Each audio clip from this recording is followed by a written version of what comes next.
호세아 14장 4절에서 8절까지 말씀을 우리 목소리 맞추어서 함께 읽겠습니다. 내가 저희의 회역을 고치고 즐거이 저희를 사랑하리니 나의 진노가 저에게서 떠났음이니라. 내가 이스라엘에게 이슬과 같으리니 저가 백합과 같이 피겠고 레바논 백향목같이 뿌리가 박힐 것이라. 그 가지는 퍼짐이요 그 아름다움은 감람나무와 같고 그 향기는 레바논 백향목 같으리니 그 그늘 아래 거하는 자가 돌아올지라. 저희는 곡식같이 소송할 것이며 포도나무같이 꽃이 필 것이며 그 향기는 레바논의 포도주같이 되리라. 에브라임의 말이 내가 다시 우상과 무슨 상관이 있으리요 할지라. 내가 저를 돌아보아 대답하기를 나를 푼 잣나무 같으니 네가 나로 말미암아 열매를 얻으리라 하리라. 아멘. 신앙생활을 열심히 하는 사람들 중에서도 신앙생활이 무엇인지, 무엇을 믿는 것인지 그 내용에 대해서 관심을 갖지 않는 사람들이 있습니다. 신앙생활을 열심히 하긴 하는데, 교회를 열심히 다니는데, 그런데 신앙생활, 즉 믿는 것이 도대체 뭔지, 우리가 뭘 믿는지에 대한 그 내용에 대해서 관심을 갖지 않고 신앙생활을 하는 것입니다. 믿어야 할 내용을 가르치지도 않고 배우지도 않으면서 그렇게 믿으라라고 하는 것입니다. 이런 신앙을 뭐라고 부를까요?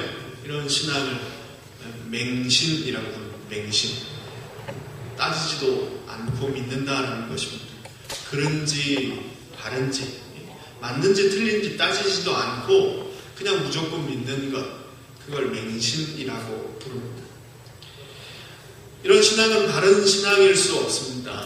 따라서 좀 믿는 바 돌이 우리가 무엇을 믿는지 그 내용에 대해서 배우지 않고 신앙생활하는 것은 바람직한 신앙생활일 수 없는 것입니다.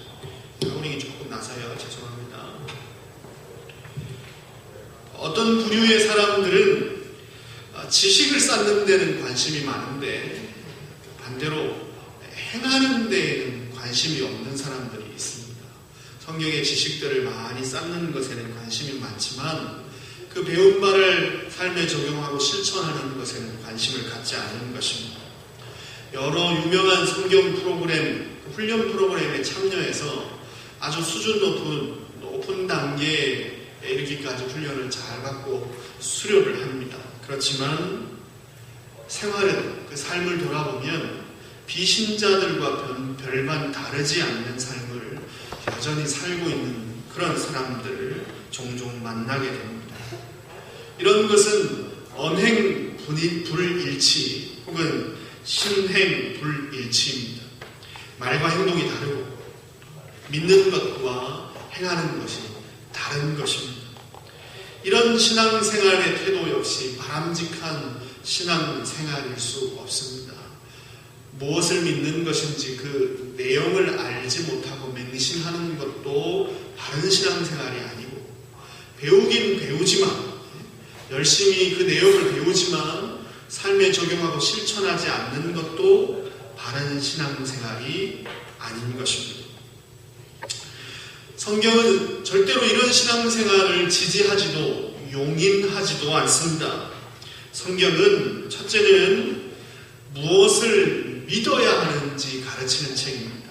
그리고 또한 동시에 무엇을 행해야 하는지 가르치는 책이 성경입니다. 성경은 우리가 무엇을 믿어야 하는지 가르치는 책인 것과 동시에 또 뭐라고요? 무엇을 행해야 하는지를 가르치는 책이 성경입니다. 성경을 그 내용으로 나눈다면 크게 두 가지로 분류할 수 있습니다. 방금 말씀드린 것처럼 첫째는 믿어야 할 내용이고 둘째는 행해야 할 내용입니다. 성경은 이렇게 분류할 수 있는 것입니다. 믿어야 할 내용과 뭐라고요? 행해야 할 내용. 이렇게 성경을 두 내용으로 분류할 수 있다라는 것입니다. 믿어야 할 내용을 뭐라고 부를 수 있을까요? 믿어야 할 내용을 복음이다라고 부를 수 있고, 행해야 할 내용을 율법 혹은 계명이다라고 부를 수 있는 것입니다. 그래서 성경은 믿어야 할 내용과 행해야 될 내용, 즉 복음과 율법으로 구성되어 있는 것입니다. 흔히들 구약은 율법이고 신약은 복음이다, 이렇게 말하는 사람들이 있습니다. 그렇지만 그것은 틀린 생각입니다. 구약에도 율법과 복음이 함께 담겨져 있고 신약에도 복음과 율법이 함께 기록되어 있는 것입니다. 구약은 율법만 얘기하고 신약은 복음만 얘기한다, 그거는 잘못된 가르침이라는 것입니다. 성경은 곳곳에 복음과 율법의 내용들을 함께 담고 있습니다. 따라서 신앙생활을 잘 하려면, 우리 다 신앙생활 잘 하고 싶잖아요, 그죠? 혹시 나는 잘 안 하고 싶어요 이러신 분들 손 드십시오. 없지요? 다 신앙생활 잘 하고 싶습니다. 따라서 신앙생활을 잘 하려면 성경이 가르치는 이 두 가지 내용, 즉 복음과 율법을 함께 잘 배워야 하는 것입니다. 무엇을 믿어야 하는지를 배우면서 동시에 무엇을 행해야 하는지를 함께 배워야 하는 것입니다. 그렇게 될 때 우리는 건강하고 균형 잡힌 신앙생활을 할 수 있게 되는 것입니다.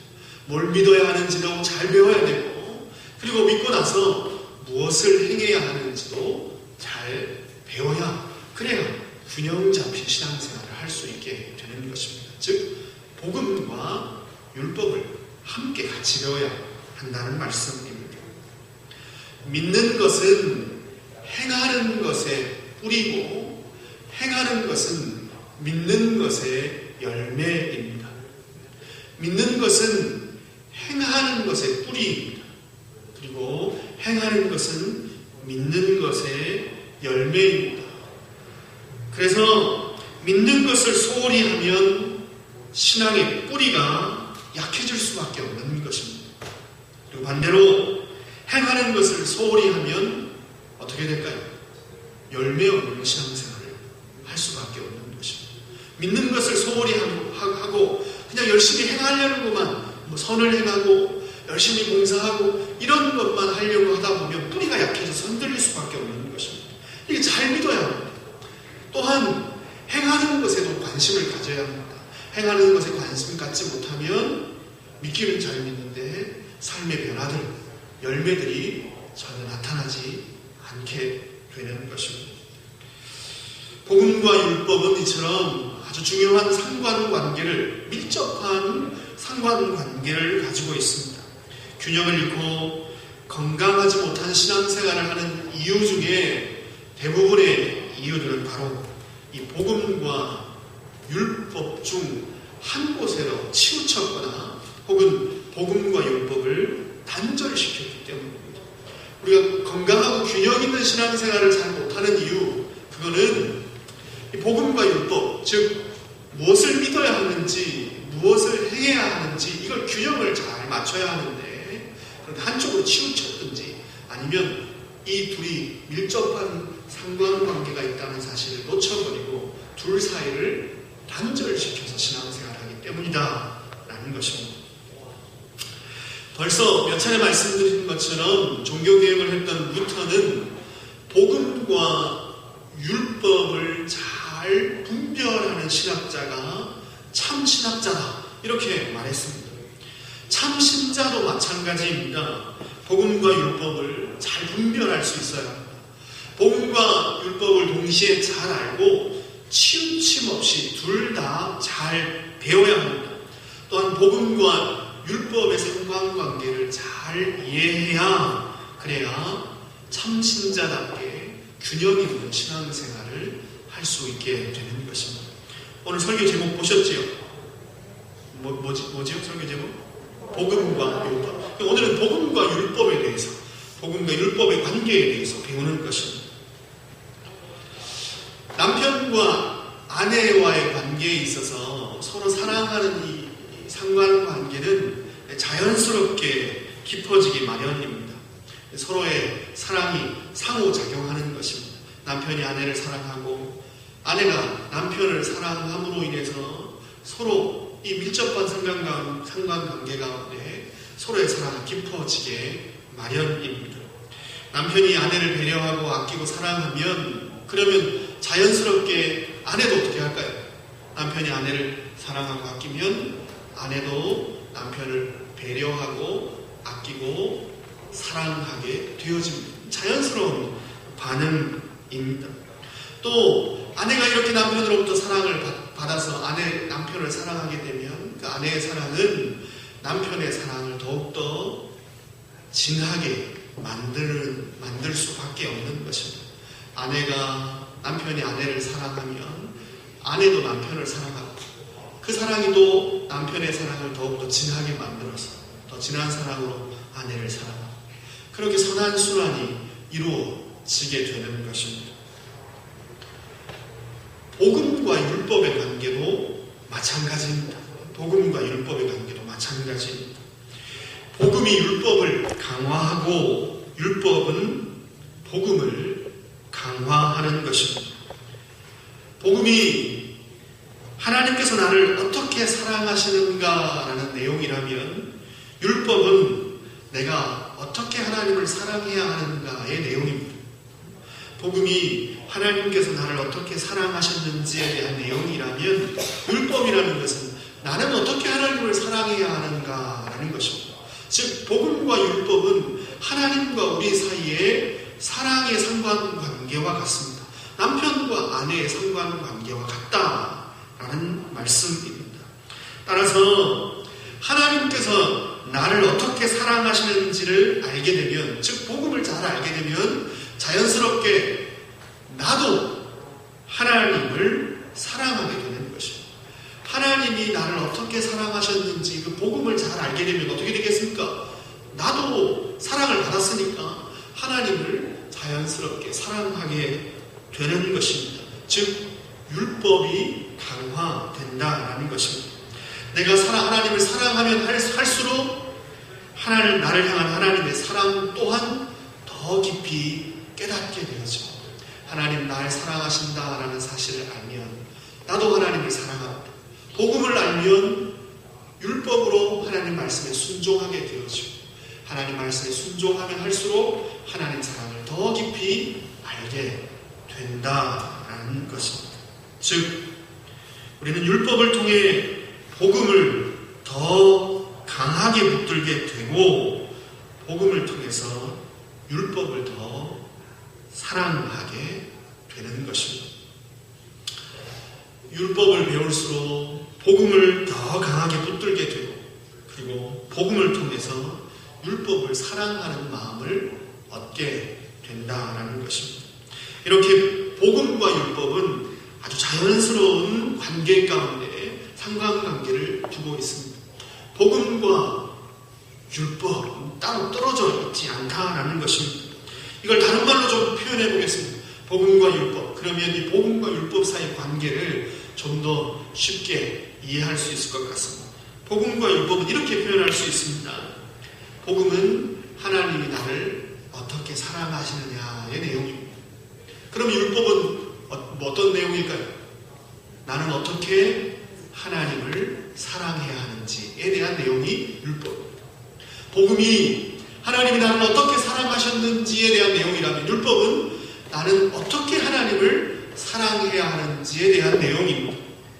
복음이 나는 하나님에 대해서 무엇을 믿어야 하는지에 대한 내용이라면 나는 하나님에 대해서 뭘 믿어야 되나 라는 내용이 복음이라면 반대로 율법은 하나님은 나에게 무엇을 요구하시는가에 대한 내용이 율법입니다. 하나님에 대해서 내가 뭘 믿어야 하나 이게 복음이고 또 하나님은 나에게 무엇을 요구하시나 이게 율법인 것입니다. 또 이렇게 표현할 수 있습니다. 하나님은 어떤 분이신가? 하나님은 어떤 분이신가? 이게 복음이고 그리고 율법이라는 것은 나는 하나님을 어떻게 닮아가야 하나? 하나님이 사랑의 하나님이라면 내가 하나님을 닮아가야 한다는 것, 사랑의 하나님을 닮아가야 한다는 걸 가르치는 것이 율법이라는 것입니다. 이처럼 복음과 율법은 아주 밀접한 상관관계를 가지고 있습니다. 개인과 교회 공동체 안에서 문제가 발생하면 바울은 복음과 율법의 상관관계 안에서 개인과 교회의 문제를 해결했습니다. 그래서 우리에게 이 관계를 잘 아는 것이 중요한 것입니다. 바울이 서신서를 통해서 교회와 개인의 여러 문제들을 해결할 때에 그 해결 방법이 복음만 말하는 것도 아니고 율법만 말하는 것도 아니고 복음과 율법을 동시에 함께 말하고 그 문제를 해결했다라는 것입니다. 하나님 사랑만 말한 것도 아니고 너희 예수 똑바로 믿어라, 바르게 행동하고 말해라, 이렇게만 말한 것도 아니고 둘 다를 균형 있게 잘 말해서 개인과 교회의 문제를 해결했다라는 것입니다. 예를 들면 이렇습니다. 만약 개인과 교회 공동체 안에 분열과 싸움의 문제가 있습니다. 교회 안에 분열과 싸움의 문제가 있다 싶으면 바울은 먼저 복음을 전합니다. 예수님께서 죽으심으로 하나님과 사람 사이에 파괴된 관계가 회복되었다라는 복음을 전합니다. 뿐만 아니라 예수님의 죽으심으로 말미암아 유대인과 이방인 사이에 막힌 담이 허물어졌다라는 복음을 전합니다. 예수님의 그 구원의 사역, 그 죽으심, 그 십자가 은혜 통해서 하나님과 우리 사이의 관계가 회복되고 사람과 사람 사이의 관계가 회복되어졌다는 복음을 전하는 것입니다. 즉 하나님께서 행하신 일에 대해서 말합니다. 그리고 이 복음의 기초에서 바울은 율법을 전합니다. 교회인 우리가 예수님의 십자가 사랑, 이것을 믿는다면 우리도 서로 사랑하는 것이 마땅하다라는 가르침, 직접적인 율법을 전하는 것입니다. 야, 너 싸우지 말고 사랑해라, 이렇게 그냥 바로 말하는 게 아니고 어떻게 한다고요? 먼저 복음을 말하는 거예요. 하나님이 우리를 어떻게 사랑하시는 건지, 하나님 사랑 통해서 하나님과 우리 사이의 관계가 회복되고 사람과 사람 사이의 관계가 회복되어졌다. 그래서 우리는 하나다라는 복음을 말하는 겁니다. 그리고 나서 이 복음의 기초에서 예수님이 너희를 하나 되게 만들기 위해서 십자가 죽으셨다면 그 복음을 믿는 사람들로서 서로 사랑하는 게 합당하지 않느냐, 이렇게 율법을 전하는 것입니다. 분열을 그치고 겸손히 상대방을 높이고 섬기는 것이 복음에 합당한 행동 아니겠느냐, 그렇게 행동 지침, 즉 율법을 가르치는 것입니다. 우리가 해야 할 일이 무엇인지 말할 때에 복음의 기초에서 말하는 것입니다. 첫째는 하나님이 우리를 위해서 어떤 일을 해주셨는지 복음에 대해서 말하고, 둘째는 그와 함께 그렇다면 이 복음 앞에서 우리가 어떻게 행동해야 하는 게 맞느냐, 이걸 가르치는 것입니다.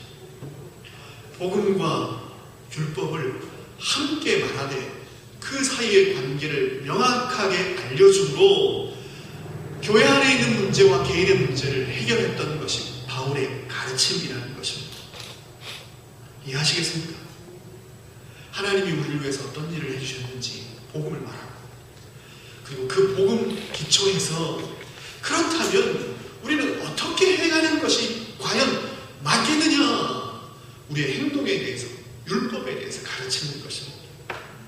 그래서 개인과 교회의 잘못을 꾸짖고 교회와 개인을 말씀 가운데 다시 세웠던 것이 바울의 사역 방식이었습니다. 문제가 생기면 개인과 교회에게 다시 복음을 전합니다. 그리고 그 복음의 기초에서 고쳐야 할 행동과 마땅히 행해야 될 것을 가르치는 것입니다. 그것이 바울의 독특한 교훈 방식이었습니다. 복음만 전하는 것도 아니고 율법만 전하는 것도 아니었습니다. 복음과 율법을 동시에 전하되 복음과 율법의 상관관계 안에서 문제를 명확하게 해결했다는 것입니다. 우리에게도 여러 가지 문제들이 있습니다. 개인적으로도 그렇고 교회 안에서도 여러 문제들이 자주 발생합니다. 따라서 우리가 우리의 문제를 제대로 이해하고 해결하려면 우리가 무엇을 알아야 하겠습니까? 복음만 알아서는 안 되는 것입니다. 율법만 알아서도 안 되는 것입니다. 복음과 율법을 함께 알아야 하고 복음과 율법의 관계 안에서 우리의 문제를 해결할 수 있는 지혜를 얻어야 하는 것입니다. 그래야 우리는 개인적으로나 교회 안에서나 건강한 신앙생활을 할 수 있습니다. 앞서 말씀드린 것처럼 우리는 율법을 통해서 복음을 단단하게 붙잡을 수 있습니다. 한번 따라하겠습니다. 율법을 통해서 복음을 강하게 붙들 수 있습니다. 뭐라고요? 율법을 통해서 복음을 강하게 붙들 수 있습니다. 율법은 우리에게 어떤 유익이 있다고요? 복음을 강하게 붙드는 유익이 있다는 거예요. 율법을 열심히 행하게 되면 그 효과가 복음을 단단히 붙들게 되는 결과를 낳게 된다라는 것입니다. 하나님께서 성경을 통해 주신 율법은 뭘 해라, 뭘 하지 말라, 이런 내용들입니다. 유대인들은 성경에 613가지의 하지 말라, 하라라는 명령이 있고 하지 말라는 명령은 365개가 있다. 이렇게 가르치기를 합니다. 그렇지만 어찌되었든 성경에는 분명 율법, 즉 해야 하는 것, 하지 말아야 할 것에 대한 가르침이 있습니다. 이걸 요약하면 십계명에서 가르치는 하나님을 마음 다해 사랑하는 것이고 그리고 내 이웃을 내 몸처럼 사랑하는 것이 율법의 핵심입니다. 마음과 정성과 뜻을 다해서 하나님을 사랑하고 내 몸처럼 내 이웃을 사랑하는 것이 율법의 핵심입니다. 그리고 이렇게 가르치는 율법을 열심히 행하려고 노력하는 사람들은 반드시 어떤 결과를 맞이하게 되어집니다. 그게 무엇입니까? 나 자신은 이 율법을 온전히 행할 수 없다라는 사실을 깨닫고 좌절하게 되어집니다. 우리 중에 마음과 정성과 뜻을 다해서 날마다 하나님을 사랑하며 사는 사람이 있습니까? 그렇게 해야 되겠지만 그렇게 잘 못하지 않습니까? 아니 이건 자체에 놓고도 우리 중에 내 이웃을 내 몸처럼 사랑하며 사는 사람이 있습니까? 당당하게 난 맨날 그렇게 살아요. 이런 사람이 있으면 밥도 못 먹죠.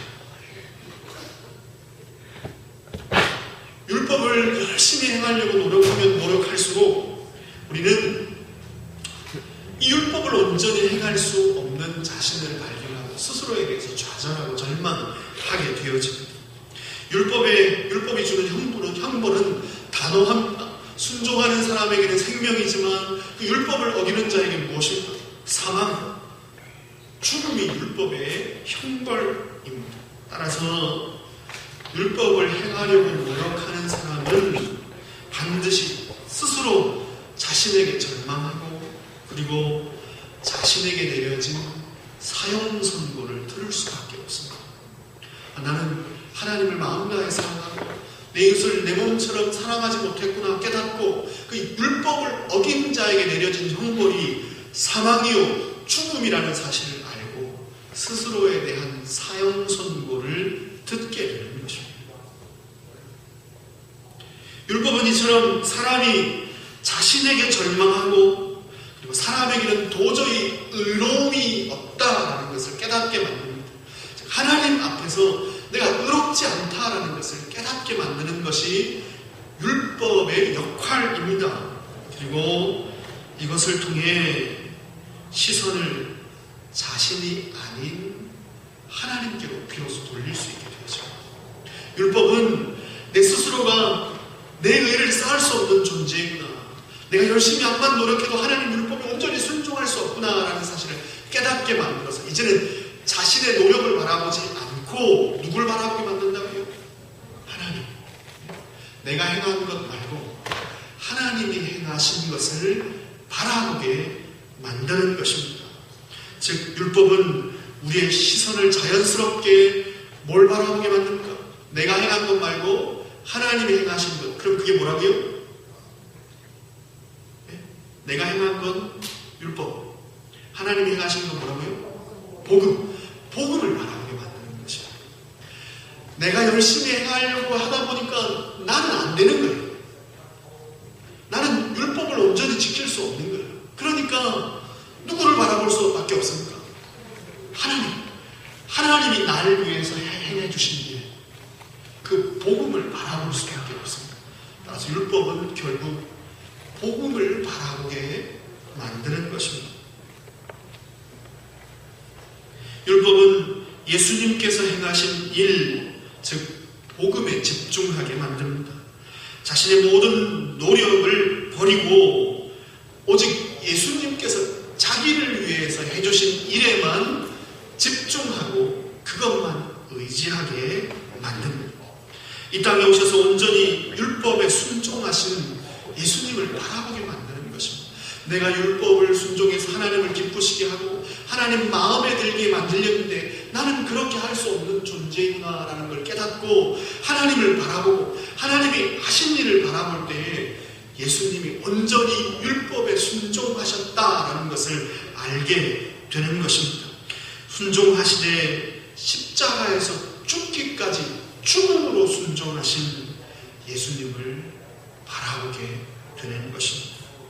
율법은 자신의 노력은 철저히 버리고 오직 하나님만 바라보게 만듭니다. 하나님이 주시는 은혜만을 의지하게 만드는 것입니다. 예수님과 함께 죽고 예수님과 함께 부활하는 은혜, 예수님의 순종을 나의 순종으로 여겨주시고 예수님의 죽으심을 나의 죽음으로 여겨주시는 은혜, 예수님의 죽음으로 죄의 권세에서 벗어나고 예수님의 순종으로 의를 덧입게 되는 은혜만을 의지하게 만드는 것입니다.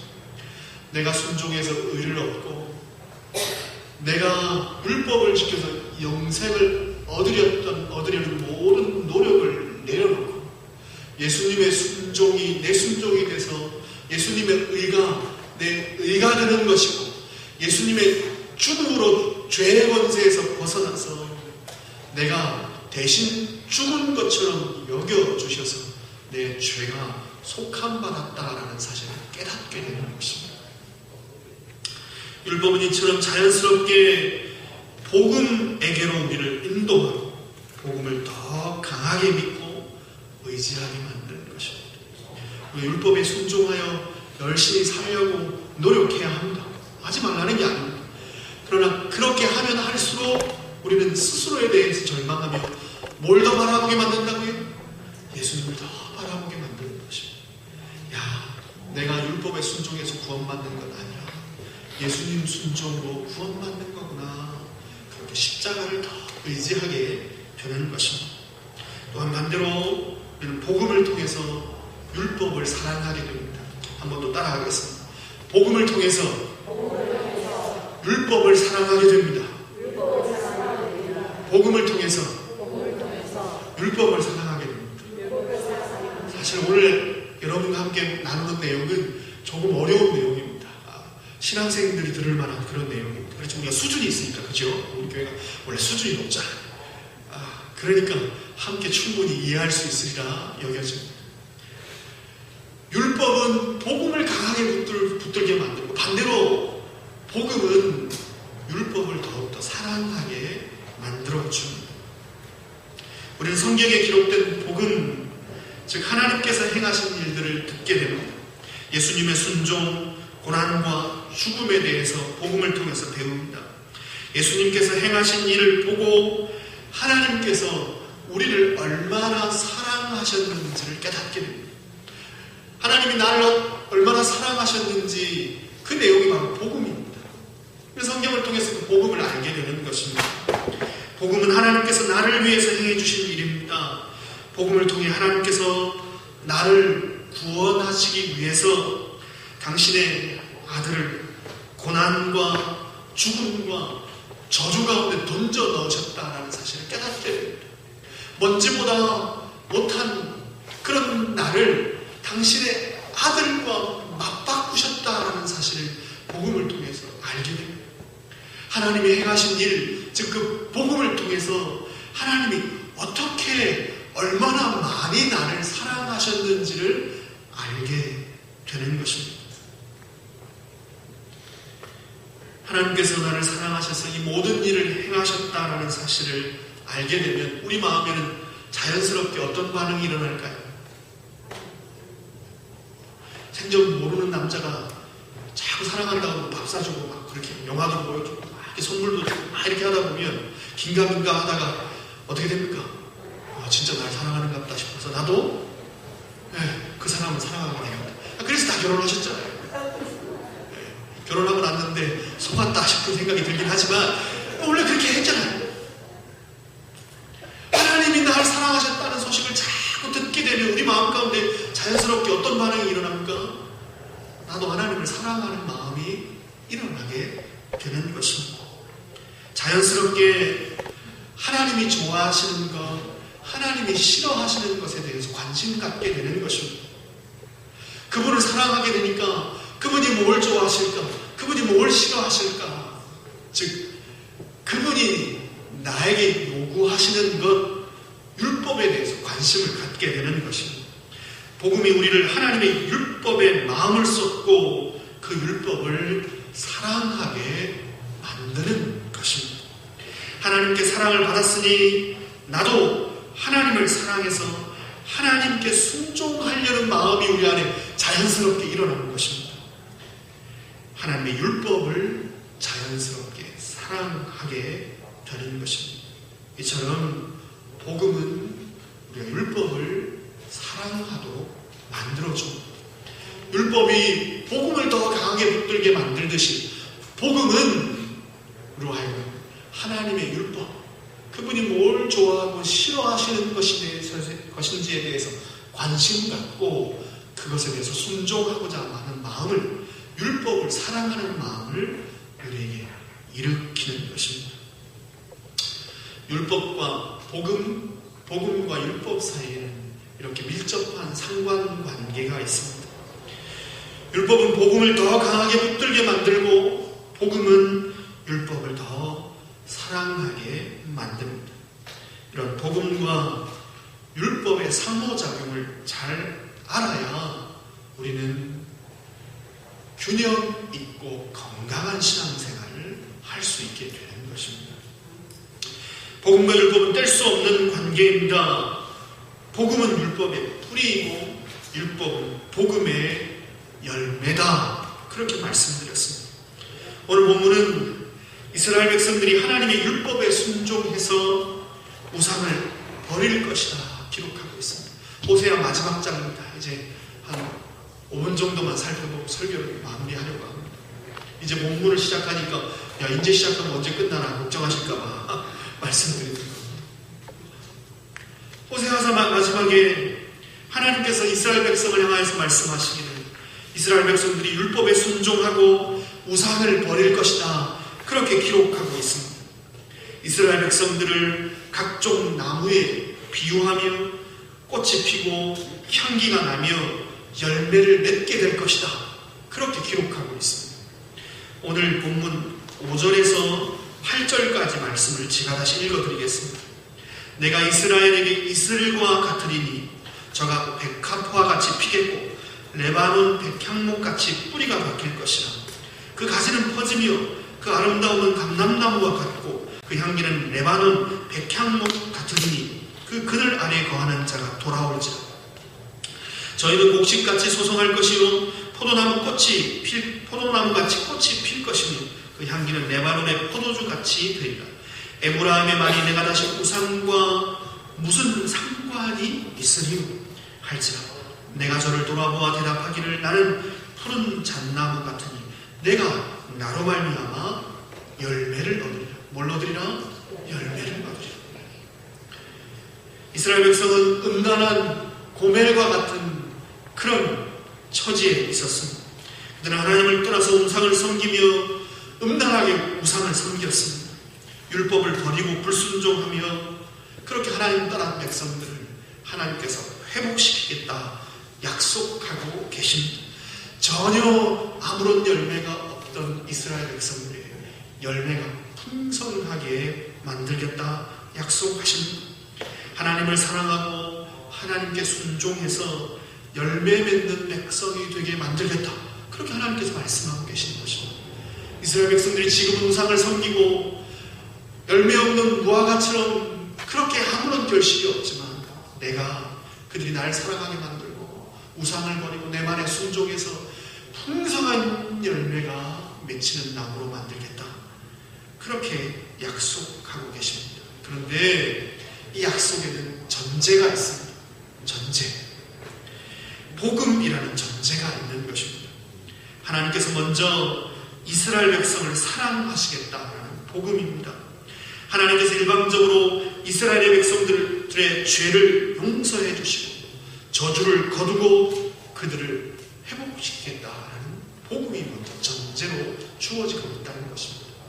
이스라엘 백성들이 이제 율법에 열심히 순종하고 그래서 열매 맺는 백성 되게 만들겠다, 율법을 지키는 그런 나를 사랑하는 백성 만들겠다, 그렇게 약속하실 때 먼저 뭐가 있었다고요? 복음의 가르침이 있었다는 것입니다.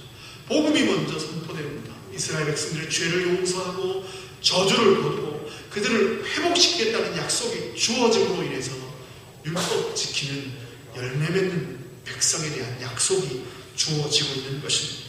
그 말씀이 바로 4절입니다. 제가 다시 읽습니다. 내가 저희의 폐역을 고치고 즐거이 저희를 사랑하리니 나의 진노가 저희에게서 떠났습니다. 내가 저희의 폐역을 고치겠다, 내가 저희의 죄를 멸하겠다, 진노와 저주를 멸하고 그들을 회복시키겠다 말씀하십니다. 4절에 기록된 이 복음의 뿌리를 통해서 5절에서 8절까지 기록된 열매가 맺히는 것입니다. 확인한 것처럼 구약에서도 이처럼 복음과 율법은 짝을 이루고 있습니다. 뿌리가 견고히 박히고 꽃이 피고 향기가 나고 열매 맺는 신앙생활을 하고 싶다면 우리는 균형을 갖추어야 합니다. 복음도 잘 알아야 하고 율법도 잘 알아야 하고, 또한 율법과 복음 사이의 깊은 상관관계를 이해해야 하는 균형 잡히고 건강한 신앙생활을 할 수 있게 되는 것입니다. 율법을 통해서 복음을 더 강하게 붙들 수 있기를 축원드립니다. 하나님 말씀에 순종하여 살기 위해서 열심히 노력하십시오. 그걸 통해서 하나님의 십자가 복음을 더 강하게 붙드는 은혜가 있기를 주님의 이름으로 축원드립니다. 뿐만 아니라 하나님의 복음, 그 십자가 사랑, 하나님의 놀라우신 사랑의 말씀을 자꾸 들으심으로 여러분도 하나님을 더 깊이 사랑하는 은혜가 있기를 바랍니다. 하나님 날 어떻게 사랑하셨는지를 알게 돼서 나도 주님 사랑합니다 고백하며 주님 뭘 좋아하시지요? 주님 뭘 싫어하시지요? 관심 갖고 주님 율법 따라 그렇게 순종하며 사시는 저와 여러분 되기를 주님의 이름으로 축원드립니다. 기도하겠습니다.